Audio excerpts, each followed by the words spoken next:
Hi friends, ಇವತ್ತಿನ ನಾಷ್ಟ ಒಂದು ವಾಂಗಿಬಾತ್ ಮಾಡೋಣ ಅಂತ ತೋರಿಸ್ತಾ ಇದ್ದೀನಿ ನೋಡಿ ನಿಮಗೆ.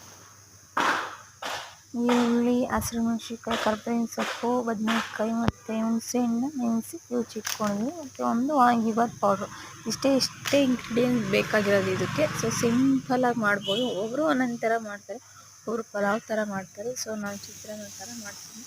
ಒಂದು ಬಾಣಲಿಗೆ ಎಣ್ಣೆ ಬಿಟ್ಟು, ಎಣ್ಣೆ ಕಾದ್ಮೇಲೆ ಸಾಸಿವೆ ಹಾಕಿ, ಸ್ವಲ್ಪ ಕರ್ಬೇವಿನ ಸೊಪ್ಪು ಹಾಕಿ, ಸ್ವಲ್ಪ ಅದು ಕರ್ಬೇವಿನ ಸೊಪ್ಪಲ್ಲಿ ಸ್ವಲ್ಪ ಫ್ರೈ ಆದಮೇಲೆ ಅದಕ್ಕೆ ಹಸಿಮೆಣಸಿನ್ಕಾಯಿ ಹಾಕಿ ಸ್ವಲ್ಪ ಫ್ರೈ ಮಾಡಿ, ನಂತರ ಈರುಳ್ಳಿ ಹಾಕಿ ಅದು ಬ್ರೌನ್ ಥರ ಫ್ರೈ ಮಾಡಿ, ಚೆನ್ನಾಗಿ ಫ್ರೈ ಆಗಬೇಕು. ಈರುಳ್ಳಿ ಸ್ವಲ್ಪ ಕ್ರಂಚಿಯಾಗಿರಬಾರ್ದು, ತಿನ್ನೋಕ್ಕೆ ಒಂಥರ ಆಗುತ್ತೆ, ಅದು ಟೇಸ್ಟ್ ಬರೋಲ್ಲ ವಾಂಗಿಬಾತ್.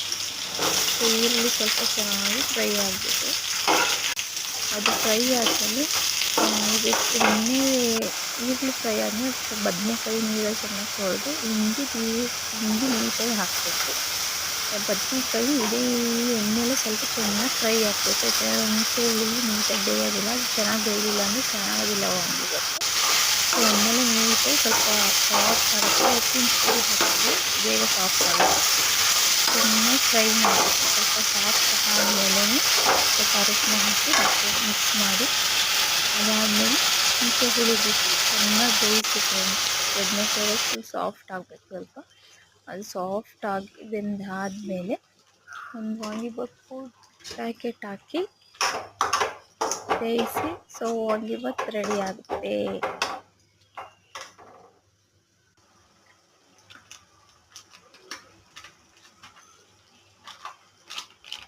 ಮಿಕ್ಸ್ ಆಗಿದೋಗುತ್ತೆ ಪ್ಯಾಕೆಟು.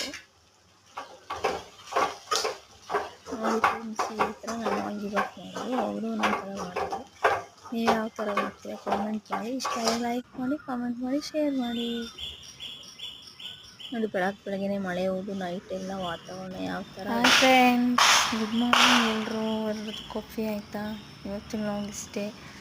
ಇವತ್ತು ನಾಷ್ಟ ವಾಂಗಿಬಾತ್ ಮಾಡಿದ್ದೀನಿ. ಎಲ್ರಿಗೂ ತೋರಿಸ್ತೀನಿ. ಇಷ್ಟ ಆದರೆ ಲೈಕ್ ಮಾಡಿ, ಶೇರ್ ಮಾಡಿ, ಕಾಮೆಂಟ್ ಮಾಡಿ, ಆದಷ್ಟು ಶೇರ್ ಮಾಡಿ ಫ್ರೆಂಡ್ಸ್. ಹೇಳೋದು 4 ಶೇರ್. ನಾನು ನಾಷ್ಟ ಮಾಡೋದಕ್ಕೆ ಎಷ್ಟೊತ್ತು ಮಾಡಿ ಅಪ್ಲೋಡ್ ಮಾಡ್ತಾಯಿದ್ದೀನಿ. ಪ್ಲೀಸ್ ಆದಷ್ಟು ಶೇರ್ ಮಾಡಿ, ಲೈಕ್ ಮಾಡಿ. ಬಾಯ್.